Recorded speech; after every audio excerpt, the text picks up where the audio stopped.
Welcome to our deep dive into the golden path to financial independence. Let's get started. All right, welcome back, everyone. Today, we're diving into what is, without a doubt, one of the most critical steps on the entire golden path. We're talking about Step 5, Cash Flow Stabilization. The title we give this step, Stop the Bleeding.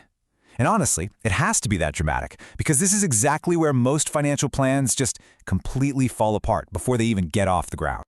So let's really unpack this idea. You hear overdraft, you think crisis, right? An emergency. But the thing is, for millions of people, it's not a crisis at all. It's just Tuesday. It's become the normal rhythm of life. You know the drill. Your paycheck lands, you crawl back into the positive for a few days, and then, boom, 2 weeks later, you're right back in the red. It's that cycle, that normalization that is the real enemy here. That's what we've got to break down. Now, for those of you who might be new here, it's important to know where this all comes from. The strategy we're following was developed by Tamir Haham. He's the creator of the YouTube channel The Golden Path to Financial Independence and the architect behind this entire 13-step system.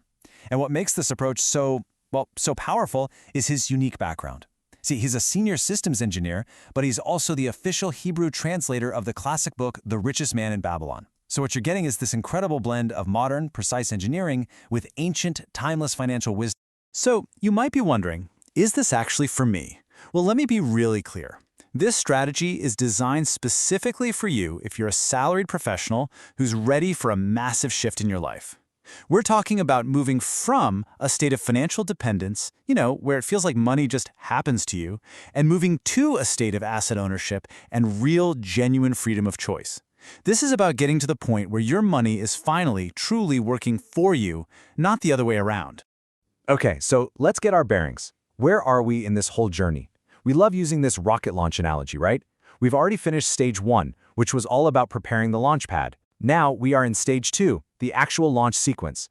We've already mapped our finances, we've built our budget, and today we're hitting step 5, stopping the financial bleed. And here's why this is so critical. You just can't launch a rocket that has a leaky fuel tank. It's common sense. Think of step 5 as that final critical pre-flight check that keeps the whole thing from blowing up right on the launch pad. And this brings us to a really fascinating, kind of backwards question. Why is it that just earning more money can actually make a leaking financial boat sink faster? It seems crazy, right? But let's stick with that boat metaphor. Imagine you're out on the water and you realize there's a hole in your boat. Water's pouring in. What's your first instinct? Probably to sail faster, right? Catch more wind, get that promotion, start that side hustle, and just try to outrun the leak. But here's the crazy part, the paradox of it all. Adding more wind to a leaking boat only makes it sink faster. And why is that? It's because our spending patterns, those little leaks, they almost always scale up right along with our income. And that's the key distinction here. Income can solve problems, like a one-time medical bill, but income absolutely does not solve patterns. So if your pattern is to spend, say, 110% of whatever you make, well, doubling your salary just means you'll get a bigger house, a fancier car, and your monthly leak will go from $500 to $1,000. So why do we do this? Why do we stay stuck in what we call the red zone? I mean, on the surface, you could just say it's bad habits, but it goes way deeper than that. The real reason is that we normalize it. The overdraft stops being this loud, blaring alarm, and it just fades into the background noise of our lives. It becomes just how things are. But the hidden cost of living that way is huge. We're talking about constant low-grade stress, making panic decisions, and carrying this heavy feeling of shame that just paralyzes us. Okay, this right here, this is probably the single most important mindset shift in this entire journey. It's a total game changer. We have to completely reframe the problem. The old story we tell ourselves is all about moral failure. We think, I'm just bad with money. And that story leads straight to shame, and then we avoid the problem and we're just stuck, paralyzed. But the engineer's mindset, it looks at the exact same situation and says something totally different. It says, my system has a flaw. It's currently designed to produce a loss. See the difference? It's not a moral judgment. It's just data. And that simple shift instantly changes you from being the victim to being the engineer who can actually fix the machine. All right, let's put on our engineer hats for a second and diagnose the 4 most common traps people fall into right at this step. First up, you've got the income fallacy. If I just made more money, this would all go away. We've already busted that myth. Second is the temporary illusion. This is the, oh, it's just this month, next month will be better trap, even when this month has been going on for the last year. Third, we have the necessity trap. That's when you believe there's absolutely nothing I can cut, because we've started to see our luxuries as essentials. And the last one, and this one is the most dangerous of all, is the futility trap. That's the little voice that says, what's the point of saving 10 bucks when I'm 2 grand in the hole? So, what's the fix? What's the actual game plan here? It is so much simpler than you think.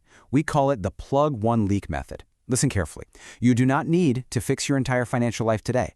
Your only job is to fix one thing. That's it. So you're going to pull out that financial map you made back in step 3. You're going to find just one specific leak. Maybe it's a subscription you forgot about, or a daily habit that's not really adding value.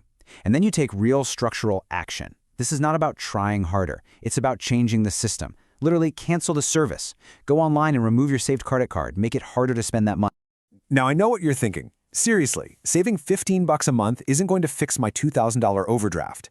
And you know what? Mathematically, in the short run, you're not wrong. But this isn't about the math right now. It's about the psychology. Because psychologically, it changes everything. When you plug that one tiny leak, you prove to yourself, you prove to your brain that you can change, that you are in control of this system, not the other way around. And that feeling, that sense of agency, that is the real prize here. That's the foundation for everything that comes next. It's how you start the snowball roll. And this is where you can really see why the order of these steps is so important. It is absolutely non-negotiable. Step 5 acts as a gatekeeper for everything that follows. I mean, think about it.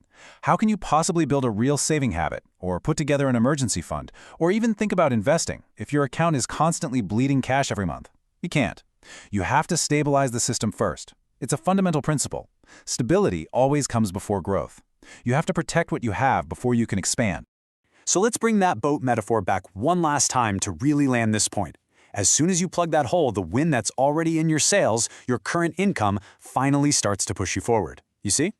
You don't need a promotion. You don't need a bigger boat or a stronger gust of wind to start making progress. You just need a boat that doesn't leak. You just need a hull that floats. And the best part is, you can start doing that right now, today, with exactly what you already have.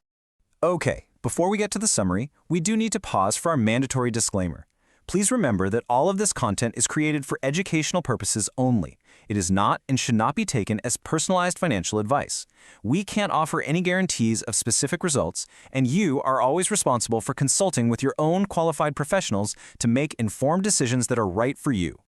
All right, let's do a quick recap of the big takeaways from today. Number 1, being in overdraft is a system failure, not a moral one. Take the shame out of it.